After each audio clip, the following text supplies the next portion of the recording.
Hello friends, आप सभी का हमारे YouTube चैनल पे स्वागत है। अगर आप हमारे YouTube चैनल पे पहली बार आए हो तो मैं डॉक्टर अनुज गोस्वामी आपका अपने YouTube चैनल पे हार्दिक स्वागत करता हूं। फ्रेंड्स, मलद्वार के अंदर जितनी बीमारियां हैं या इससे जुड़े जितने भी लक्षण होते हैं उन सभी को हम समय समय पे आपके सामने लेके आते रहते हैं। हमारी कोशिश ये होती है फ्रेंड्स कि जितनी भी समाज के अंदर मलद्वार के रोगों को लेकर भ्रांतियां फैली हुई हैं वो पूर्ण रूप से खत्म हो सके।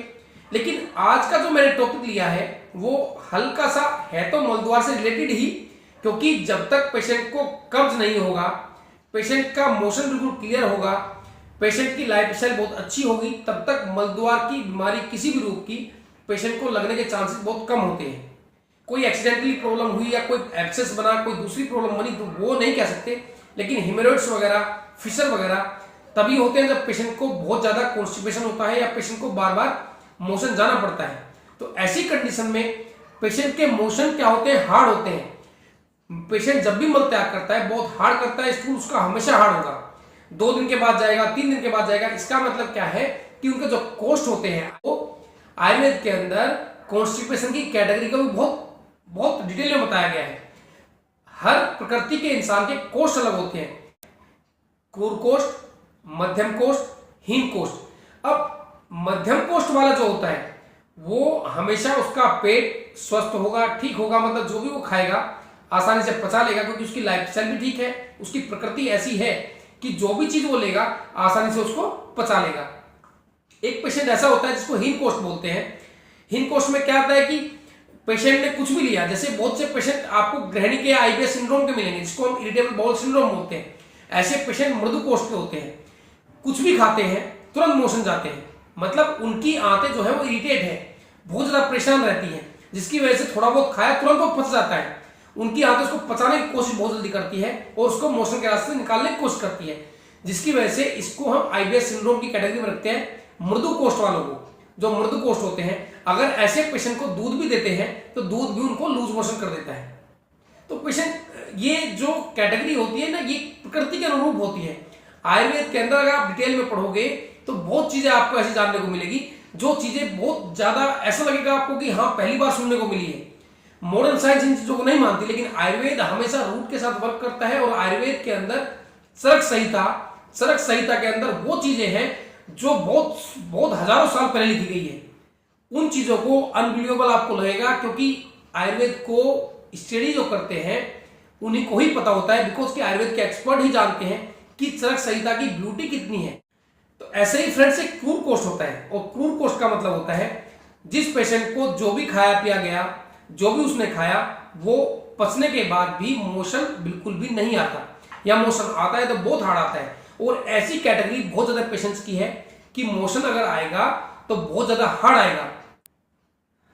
तो क्रूर कोष्ठ वालों की जो कैटेगरी होती है फ्रेंड्स वो ये होती है कि जो भी वो खाते हैं, कुछ भी उनको खाने को दो, दूध पिलाओ, घी पिलाओ, कुछ भी पिलाओ, तो उनको हमेशा जो स्टूल आएगा वो हार्ड आएगा। इसका मतलब क्या है कि उनका जो कोष्ठ है वो क्रूर है, उनकी जो पेरिस्टल्टिक मूवमेंट है, जो आंतों की गति है वो ठीक है, बट वो स्टूल को छोड़ती नहीं है।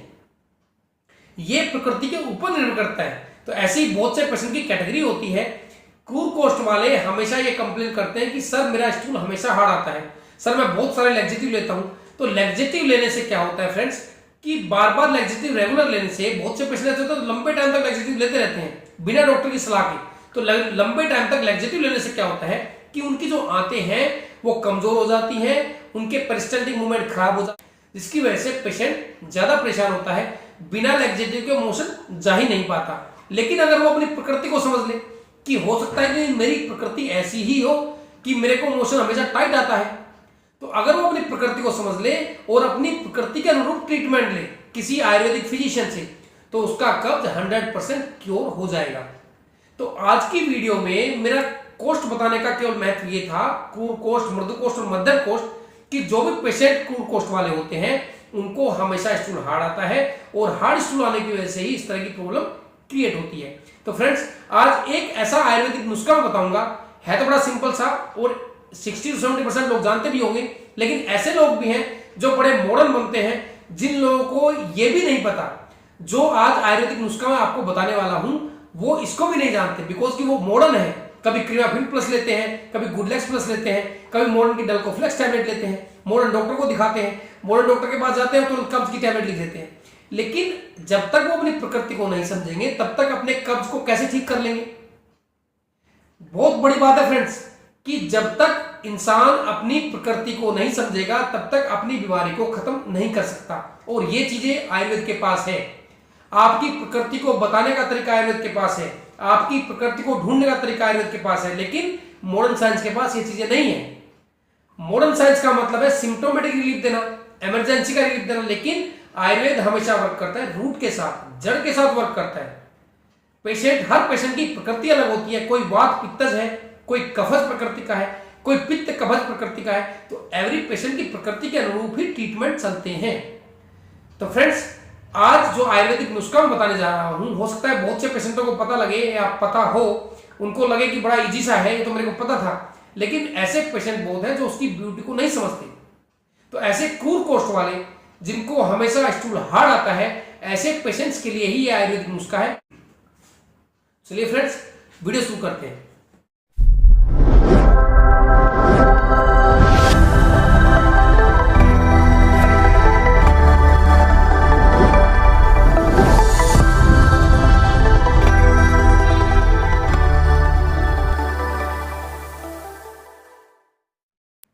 तो फ्रेंड्स, वीडियो शुरू करने से पहले मैं आपको यह चीज बताना चाहता हूं कि क्रूर कोष्ठ वालों को, जिनको भी स्टूल हार्ड आता है, उनकी आंतें रुक्ष होती हैं। रुक्ष का मतलब होती है कि वो सूखी होती हैं, उनके अंदर चिकनापन जाना चाहिए। दैट इज कॉल्ड स्नेहन इन आयुर्वेदा। स्नेहन का मतलब होता है आप स्नेह दोगे तो जो रुक्षता है वो स्लोली खत्म होगी, स्लोली कम होती चली जाएगी, जिससे जो क्रूर कोष्ठ वाले पेशेंट्स हैं उनका स्टूल स्लोली नॉर्मल होने लगेगा, बिना किसी लैक्सेटिव के। दूध सब जानते हैं, गाय का दूध सर्वोत्तम होता है आयुर्वेद के मतानुसार। हम हमेशा मेडिसिन के तौर पे गाय का दूध ही रिकमेंड करते हैं, क्योंकि गाय का दूध हल्का होता है, सुपाच्य होता है, स्नेह उसके अंदर होता है, लेकिन इतना नहीं होता। गाय का घी सर्वोत्तम, स्नेह के रूप में सर्वोत्तम माना जाता है, सुपाच्य भी होता है और स्नेह बहुत होता है उसके अंदर।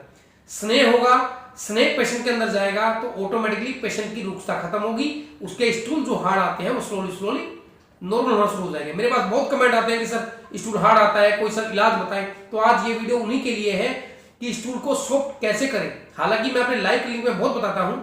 तो फ्रेंड्स, 1 गिलास दूध को गर्म करें, अच्छी तरह बॉईल करने के बाद 1.5 से 2 चम्मच गाय का देसी घी उसके अंदर डाल लें और उसको आप सोते समय एक बार पी लें, परमानेंटली, रेगुलरली।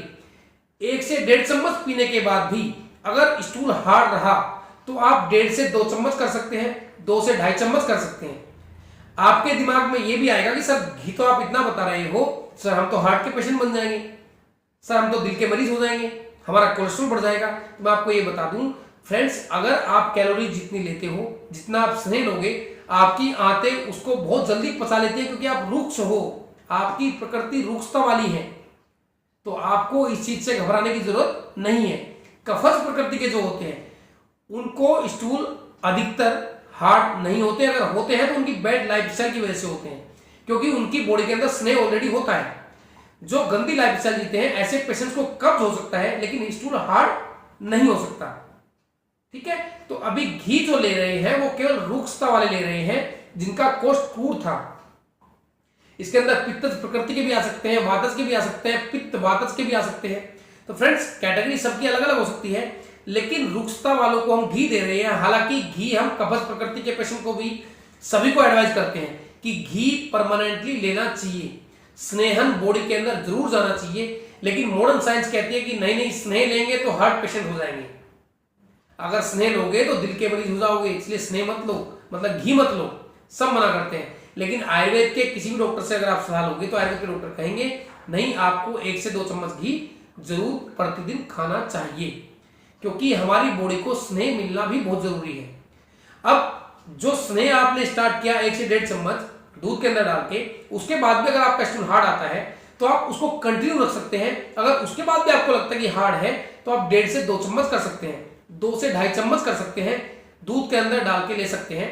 जैसे जैसे आपकी कैटेगरी स्लोली नॉर्मल होना शुरू होगा, जैसे जैसे आपकी कैटेगरी नॉर्मलाइज होगी, कि आपको स्टूल नॉर्मल होने लगेगा, स्लोली घी की मात्रा को आप टेपर डाउन कर सकते हैं। 2.5 चम्मच पे गए थे, 2.5 से 2 कर दो, 2 से 1.5 कर दो, 2 से 1 कर दो, 1 को रोक दो, 1 से आधी कर सकते हैं।